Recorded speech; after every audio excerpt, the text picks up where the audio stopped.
പശ്ചിമ ബംഗാളിലെ 15 ബൂത്തുകളിൽ ഇന്ന് റീപോളിംഗ് ആണ്.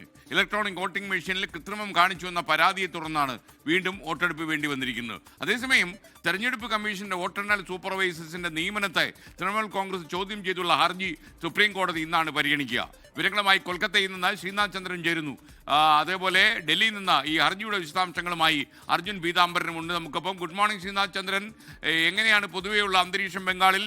കൊൽക്കത്തയിൽ നിൽക്കുമ്പോൾ ഈ കൃത്രിമം കാണിച്ചു എന്നുള്ള തൃണമൂലിന്റെ പരാതിയെക്കുറിച്ച് എന്ത് തോന്നുന്നു? SKN വലിയ ആരോപണങ്ങളാണ് ഈ ഘട്ടത്തിൽ പുറത്തു വന്നുകൊണ്ടിരിക്കുന്നത്. തെരഞ്ഞെടുപ്പ് നടന്നപ്പോൾ നമ്മൾ ഒന്നാം ഘട്ടത്തിൽ കണ്ടു 93% പോളിംഗ് പോകുന്നത്. എന്നാൽ പോലും ഒരിടത്ത് പോലും റീപോളിംഗ് വേണ്ടി വന്നില്ല എന്നത് തെരഞ്ഞെടുപ്പ് കമ്മീഷൻ ഒരു നേട്ടമായി ചൂണ്ടിക്കാണിക്കുന്നുണ്ടായിരുന്നു. സുരക്ഷാ സംവിധാനങ്ങൾ ഏർപ്പെടുത്തിയതിന്റെ ഗുണമായി തെരഞ്ഞെടുപ്പ് കമ്മീഷൻ പറഞ്ഞുകൊണ്ടിരുന്നതായിരുന്നു ആ കണക്ക്. പക്ഷേ രണ്ടാം ഘട്ടമായപ്പോൾ പോളിംഗ് ഏതാണ്ട് 93% അടുത്തെത്തി. എന്നാൽ പോലും പലയിടങ്ങളിൽ നിന്നും വ്യാപകമായ പരാതികളുണ്ടായി, അക്രമ സംഭവങ്ങളുണ്ടായി. അതിൽ തന്നെ ചില ദൃശ്യങ്ങൾ സഹിതം BJP ആണ് ഈ പോളിംഗ് മെഷീൻ വോട്ടെടുപ്പ് ദിവസം ഈ തിരിമറി നടത്തിയെന്നൊരു ആരോപണം ഉന്നയിച്ചത്. പാർട്ടിയുടെ ചിഹ്നത്തിന് നേരെയുള്ള ബട്ടന് മുകളിൽ ഒരു സ്റ്റിക്കർ ഒട്ടിച്ചു. അതായത് വോട്ടർ വന്നാൽ വോട്ട് ചെയ്യാൻ കഴിയാത്ത ഒരു അവസ്ഥയിലേക്ക് കാര്യങ്ങൾ ചെന്നെത്തി എന്ന പരാതി ഉയർന്നു. കൂടുതൽ പരാതി ഉയർന്നത് സൗത്ത് 24 പർഗനസ് എന്ന ജില്ലയിലാണ്. അവിടെയുള്ള 2 മണ്ഡലങ്ങളിലാണ് ഇപ്പോൾ റീപോളിംഗ് വേണ്ടി വന്നത്. ഏതാണ്ട് 80-ലധികം പരാതികളെങ്കിലും തെരഞ്ഞെടുപ്പ് കമ്മീഷൻ കിട്ടിയിട്ടുണ്ട്. അന്ന് ഈ പരാതികൾക്ക് പിന്നാലെ നടത്തിയ വാർത്താ സമ്മേളനത്തിൽ മുഖ്യ തെരഞ്ഞെടുപ്പ് കമ്മീഷണർ ഇവിടെയുള്ളത് പറഞ്ഞത് 22 പരാതികളെങ്കിലും ഞങ്ങൾക്ക് വെരിഫൈ ചെയ്യാൻ കഴിഞ്ഞു, പ്രാഥമികമായ പരിശോധനയിൽ ശരിയെന്ന് തോന്നി എന്നതാണ്. പക്ഷേ ഇന്നിപ്പോൾ വോട്ടെടുപ്പ് നടക്കുന്നത് 15 ബൂത്തുകളിൽ മാത്രമാണ്.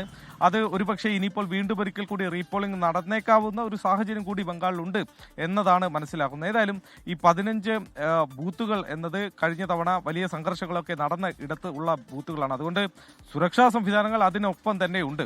ഈ ഒന്നാം ഘട്ടത്തിലും രണ്ടാം ഘട്ടത്തിലും ഏതാണ്ട് 2.5 ലക്ഷത്തിലധികം സുരക്ഷാ ഉദ്യോഗസ്ഥർ, കേന്ദ്രസേന ഉദ്യോഗസ്ഥരെ നിയോഗിച്ചാണ് തെരഞ്ഞെടുപ്പ് നടന്നത്.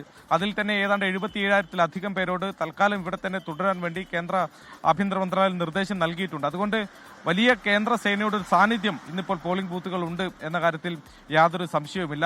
ഇതിന്റെ കഴിഞ്ഞ തവണ രണ്ടാം ഘട്ടത്തിൽ കണ്ട തരത്തിലുള്ള അക്രമ സംഭവങ്ങളുടെ ഒരു ആവർത്തനം റീപോളിംഗിൽ ഉണ്ടാവരുത് എന്നതാണ് എല്ലാവരും ആഗ്രഹിക്കുന്നത്.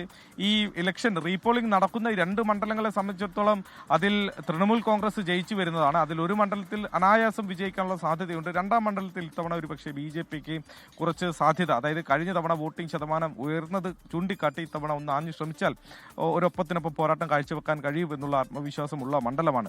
ഏതായാലും വോട്ടിംഗ് ഇപ്പോൾ തുടങ്ങിയിട്ടുണ്ട്. SKN കനത്ത പോരാട്ടം ഇത്തവണ നടന്നു എന്നുള്ള സൂചനയാണ് എക്സിറ്റ് പോളുകൾ പ്രവചിക്കുന്നത്. ഭൂരിഭാഗം എക്സിറ്റ് പോളുകളും BJPക്ക് മുൻതൂക്കം പ്രവചിക്കുമ്പോഴും ഒരു വലിയ മേൽക്കൈ എന്ന് പറയാൻ കഴിയില്ല. അതുകൊണ്ട് ബംഗാളിൽ എന്തും സംഭവിക്കാമെന്നുള്ള സാഹചര്യമാണ് SKN.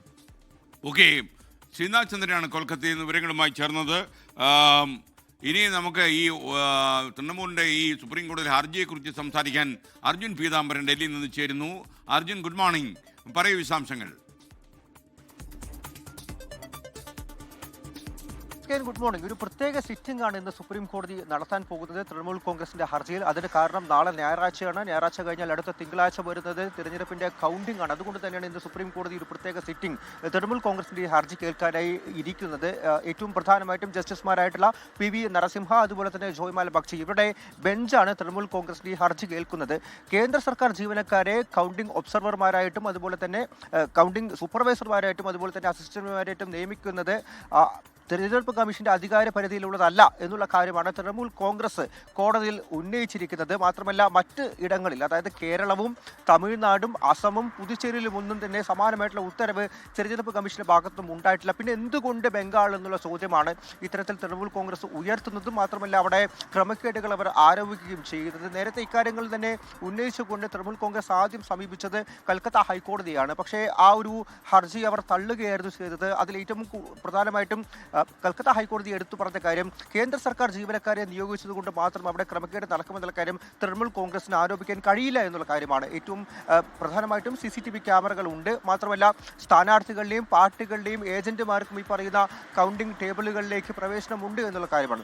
ഓരോ കൗണ്ടിംഗ് ടേബിളുകളിലും ചുരുങ്ങിയത് ഒരു കേന്ദ്ര സർക്കാർ ജീവനക്കാരനെങ്കിലും ഈ കൗണ്ടിംഗ് സൂപ്പർവൈസറായിട്ട് വേണമെന്നുള്ള കാര്യമാണ് തിരഞ്ഞെടുപ്പ് കമ്മീഷൻ വ്യക്തമാക്കിയിരിക്കുന്നത്. അതുമാത്രമല്ല നേരത്തെ കൽക്കത്ത ഹൈക്കോടതി വ്യക്തമാക്കിയ കാര്യം ഈ ഈ കാര്യങ്ങളെല്ലാം തന്നെ വരുന്നത് അവർക്ക് തീരുമാനമെടുക്കുന്നതാണ്, അവരുടെ അധികാര പരിധിയിലാണെന്നുള്ള കാര്യമാണ്. ഈ തെരഞ്ഞെടുപ്പ് കമ്മീഷന്റെ അധികാര പരിധിയിലാണെന്നാണ് കൽക്കത്ത ഹൈക്കോടതി വ്യക്തമാക്കുന്ന കാര്യം. ഇതിനെല്ലാം തന്നെ ചോദ്യം ചെയ്തുകൊണ്ടാണ് ഇപ്പോൾ എന്തായാലും സുപ്രീം കോടതിയിൽ തൃണമൂൽ കോൺഗ്രസ് ഹർജി ഫയൽ ചെയ്തിരിക്കുന്നത്. അതിലൊരു അനുകൂലമായിട്ടുള്ള നടപടി ഉണ്ടാകുമെന്നുള്ള കാര്യം എന്തായാലും തൃണമൂൽ കോൺഗ്രസ് പ്രതീക്ഷിക്കുന്നുമുണ്ട്. ഏറ്റവും പ്രധാനമായിട്ടും തിങ്കളാഴ്ച വോട്ടെണ്ണലാണ്. അതിന് മുന്നോടിയായി പ്രത്യേക സിറ്റിംഗിലൂടെ തന്നെയാണ് തൃണമൂൽ കോൺഗ്രസിന്റെ ഒരു ആശങ്ക, ഈ ഒരു ഹർജി അവർ കേൾക്കാൻ പോകുന്നതും. അതിൽ തന്നെ തൃണമൂൽ കോൺഗ്രസ് ഉന്നയിക്കുന്ന കാര്യങ്ങൾ ഇങ്ങനെയൊക്കെ തന്നെയാണ്. വലിയ രീതിയിലുള്ള ഒരു ക്രമക്കേട് പ്രത്യേകിച്ചും ബംഗാളിൽ മാത്രം ഇത്തരത്തിൽ ഉണ്ടാകുന്നു എന്നുള്ള കാര്യം, അത് BJPക്കും കേന്ദ്ര സർക്കാരിനും ബംഗാളിനോടുള്ള താല്പര്യം കൊണ്ടാണെന്നുള്ള കാര്യം കൂടിയാണ് തൃണമൂൽ കോൺഗ്രസ് ഈ ഹർജിയിലൂടെ വ്യക്തമാക്കിയിരിക്കുന്ന കാര്യം. SK, thank you.